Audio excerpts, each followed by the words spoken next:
Hello students and welcome to lecture second. So last time पे हमने matrices पे question किया था और आज हम set of all real valued function है। हमें ये बताना है कि ये वेक्टर स्पेस बनाती है और इसमें फील्ड लिया हुआ है रियल नंबर्स। तो पहले हम जनरल एफ ले रहे थे और अब हम एक पर्टिकुलर फील्ड ले रहे हैं आर।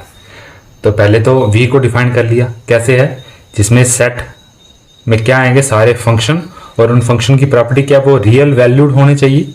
रियल वैल्यूड मतलब जब उनको एफ एक्स करूंगा तो वो रियल नंबर होने चाहिए। फंक्शन इमेज एफ एक्स जो है वो रियल नंबर होनी चाहिए। तो ये होते हैं रियल वैल्यूड फंक्शन। तो मुझे यही प्रूफ करना है कि ये एक वेक्टर स्पेस है और एफ एक रियल वैल्यूड फंक्शन है और कहाँ पे कंटिन्यूस है, रियल वैल्यूड है ए बी पे, क्लोज इंटरवल ए बी पे। तो हम क्या करेंगे, वेक्टर स्पेस को डिफाइन करेंगे और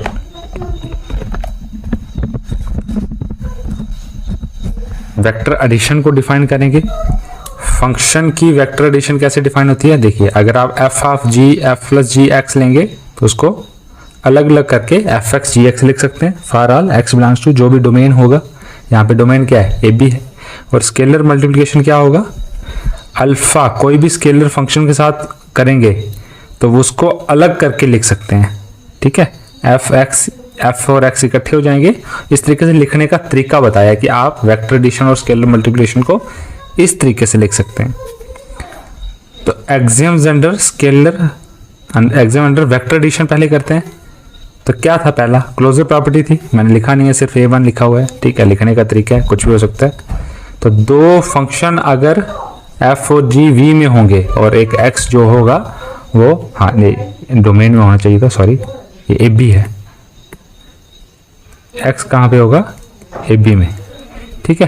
तो क्या होगा, प्रॉपर्टी के बेसिस पे क्या होगा, एफ और जी रियल वैल्यूड फंक्शन होंगे और कंटिन्यूस होंगे कहाँ पे, ए बी में। तो फिर क्या हो जाएगा, जब इनका एफ प्लस जी एक्स करूंगा तो ऊपर डिफाइन किया था, इसको ऐसे लिख सकता हूँ। लेकिन मुझे मालूम है एफ एक्स क्या है, कंटिन्यूस प्लस रियल वैल्यूड, और ये भी क्या है, कंटिन्यूस प्लस रियल वैल्यूड। और sum of two continuous and real valued is again continuous and real valued. We know that sum of two real valued continuous function on a b is also real valued and continuous, वही लिखा जो ऊपर बताया। सो क्या हो जाएगा, अगर ये दोनों कंटिन्यूस और रियल वैल्यूड हो तो ये इसके बराबर हो जाएगा, तो ये भी रियल वैल्यूड और कंटिन्यूस हो जाएगा, ठीक है। वही बता रहा हूँ मैं। Therefore f plus gx is real valued and continuous on AB। तो क्या हो जाएगा भाई, AB पे पूरा पूरा कंटिन्यूस हो गया। तो ये कहने की बात होती है कि अगर फंक्शनल इमेज अगर रियल वैल्यूड और कंटिन्यूस है तो क्या हो जाएगा, ये फंक्शन V को बिलोंग हो जाएगा प्रॉपर्टीज के बेसिस पे, ठीक है। ये हो गया। अब क्या है, एफ जी एच, देखिए इसको इस तरीके से किया और डिफाइंड कैसे था, ये एक फंक्शन, ये दूसरा फंक्शन, एफ एक्स इसको दे दिया, इसको दे दिया। अब इसको ओपन किया, इसको ओपन कर रहा हूँ मैं, एफ एक्स इसको और जी और एच इसको, और ये सब जानता हूँ ये कौन से हैं, रियल वैल्यूड है, रियल वैल्यूड है, रियल, और रियल वैल्यूड में एसोसिएटिव प्रॉपर्टी होल्ड करती है।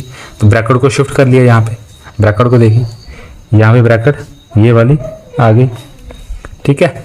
तो क्या हो गया, इसका मतलब इसको दोबारा से जब किया तो ये आ गया, और दोबारा से इसको क्लोज किया तो ये आ गया।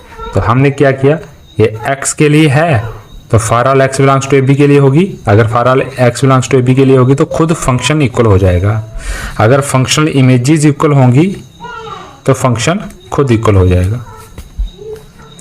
Existence of identity law, identity law में क्या होता है, एक ऐसा एलिमेंट आता है जिसको ऑपरेट करने के बाद सॉल्व हो जाता है। हमने बोला जीरो फंक्शन है, कोई जीरो फंक्शन कैसा है, तो हमें पता है रियल वैल्यूड होता है, कंटिन्यूस होता है हमेशा जीरो फंक्शन। कैसे कि अगर मैं इसको ऑपरेट करूं तो ये कैसे डिफाइंड है, ऐसे डिफाइंड है, और जीरो एक्स हमेशा जीरो आता है, ये प्री डिफाइंड है। F x plus zero, F x एक रियल नंबर है, जीरो एक रियल नंबर है, real number plus zero is F x, ठीक है। और सिमिलरली ये प्रूफ कर सकते हैं। तो इसका मतलब ये जो चीज़ है हर एक एक्स के लिए होगी। अगर हर एक एक्स के लिए होगी तो ये सिर्फ फंक्शन के लिए भी हो जाएगी। एक्स को हटा के हम इसको ऐसे लिख सकते हैं। एग्जिस्टेंस ऑफ इनवर्स में क्या होगा कि कोई अगर एफ एक्स है उसके लिए एक माइनस एफ एक्स आएगा, और आपको पता है कि उसको स्केलर से मल्टीप्लाई करने से कोई फर्क नहीं पड़ता, वो भी रियल और कंटिन्यूस होगा। तो ऐसा कि अगर इसको मैं ऑपरेट कराऊँ एक्स के साथ देखो एफ एक्स ये जो डिफाइंड है वैसे ही हो जाएगा एफ एक्स इसको, और ये माइनस जो था माइनस एफ एक्स हो गया, और इसको दोबारा किया तो F x minus F x, और ये 0x बन जाता है। ठीक है, तो 0x बन गया। सिमिलरली इसको उल्टे तरीके से भी कर सकता हूँ। तो अगर ये हर एक x के लिए है, x के लिए है, x के लिए है, तो ये सिर्फ फंक्शन के लिए भी हो जाएगा। इनवर्स लॉ हो गया। अब कम्यूटेटिव क्या है, एफ एक्स और जी एक्स रियल और कंटिन्यूस फंक्शन है, एफ प्लस जी एक्स क्या हो जाएगा, देखो रियल और कंटिन्यूस है तो रियल फंक्शन है, तो एफ एक्स जी एक्स क्या हो गया, रियल नंबर, ये भी रियल नंबर को बिलोंग करेगा, ये भी रियल नंबर, तो दो रियल नंबर का जो सम है वो कम्यूटेटिव हो सकता है। और वापस इसको क्लोज किया तो ये बन गया, क्योंकि फंक्शन ऐसे डिफाइंड है। ठीक है, और अगर हर एक एक्स के लिए है तो सिर्फ फंक्शन के लिए होगा। और वही प्रॉपर्टी दोबारा से स्केलर मल्टीप्लिकेशन के लिए, अल्फा अगर आर में है, एफ अगर वी में है, तो alpha f x equal to ऐसे डिफाइंड है। और अब मैं बताऊंगा, देखिए अल्फा क्या है, रियल नंबर, एफ एक्स क्या है, रियल नंबर, तो product of two real number since alpha ये लिखा belongs to R, alpha belongs to R, f x belongs to R, तो प्रोडक्ट क्या हो जाएगा, also f x real valued continuous function, therefore alpha f x क्या होगा, वो भी रियल वैल्यूड और कंटीन्यूअस हो जाएगा, क्योंकि पता है आपको ये एक रियल नंबर है, ये भी रियल नंबर है, रियल वैल्यूड होगा, कंटीन्यूअस अगर एफ एक्स कंटीन्यूअस है तो उसको स्केलर से मल्टीप्लाई कर देंगे तो कोई फर्क नहीं पड़ेगा।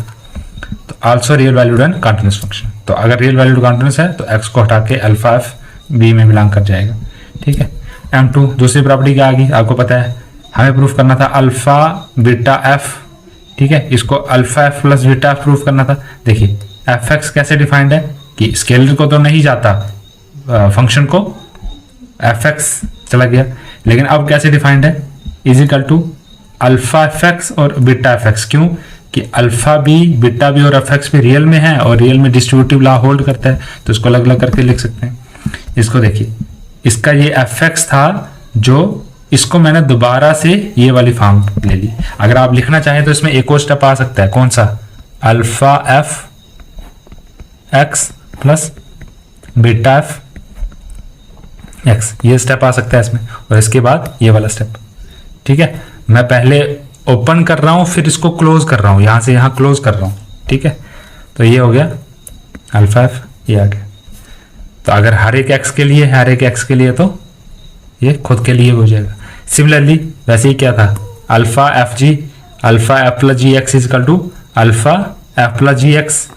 ठीक है, और फंक्शन कैसे डिफाइंड है, अल्फा को तो नहीं जाएगा, फंक्शन में अलग अलग करके डिस्ट्रीब्यूट हो जाएगा एक्स। और फिर पता है आपको एक्स अल्फा भी कौन सी प्रॉपर्टी, देखो डिस्ट्रीब्यूटिव लॉ से होल्ड हो जाएगा ये, क्योंकि अल्फा भी एफ एक्स भी जी एक्स भी कौन से हैं, सब ये किस में है, रियल में है, तो ये हो जाएगा। और अब आप देखिए यहाँ से मैंने अभी भी आप एक और स्टेप लिख सकते हैं, alpha f of x plus alpha g of x, ये कर सकते हैं। तो इसके बाद इसको दोबारा से क्लोज कर लिया, अगर हर एक एक्स के लिए है तो वो फंक्शन के लिए भी होगा। Alpha beta belongs to R, देखिए थर्ड प्रॉपर्टी क्या कहती थी, मल्टीप्लिकेशन के रिस्पेक्ट में, तो मल्टीप्लिकेशन के रिस्पेक्ट में तो एक्स दे दिया, इसको एक्स दे दिया, तो इसको देखिए डिस्ट्रीब्यूटिव करा रहा मल्टीप्लिकेशन के रिस्पेक्ट में, पहले ब्रैकेट इधर थी अब ब्रैकेट इधर हो गई, क्यों, क्योंकि मल्टीप्लिकेशन के रिस्पेक्ट में रियल नंबर में वो प्रॉपर्टी होल्ड करती है। तो ये हो गया, तो अल्फा अब बीटा एफ और इसको एक्स को बाहर, बस ये प्रॉपर्टी देख लेना, एक्स को बाहर निकाल दिया। ठीक है, क्योंकि ऐसे डिफाइंड है ये फंक्शन, और यहाँ पे अल्फा बीटा एफ और एक्स को पूरी तरह बाहर निकाल दिया।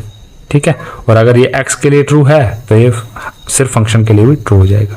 और ऐसे ही नेक्स्ट, अगर 1 बिलोंग्स टू आर है, जो कि हमेशा होता है, f बिलोंग्स टू v है, तो 1 डॉट f, इसको पहले तो फंक्शन जैसे डिफाइन किया था स्केलर मल्टीप्लिकेशन वैसे किया, और 1 इंटू ये रियल नंबर है, ये भी रियल नंबर है, दोनों को मल्टीप्लाई किया तो ये आ गया fx। तो ये हो गया, हर एक x के लिए ट्रू है तो ऐसे भी ट्रू हो जाएगा। तो फ्रॉम अब we conclude that v is a vector space over field R। यही हमने प्रूफ करना था। तो आज इतना ही रखते हैं, थैंक यू ऑल।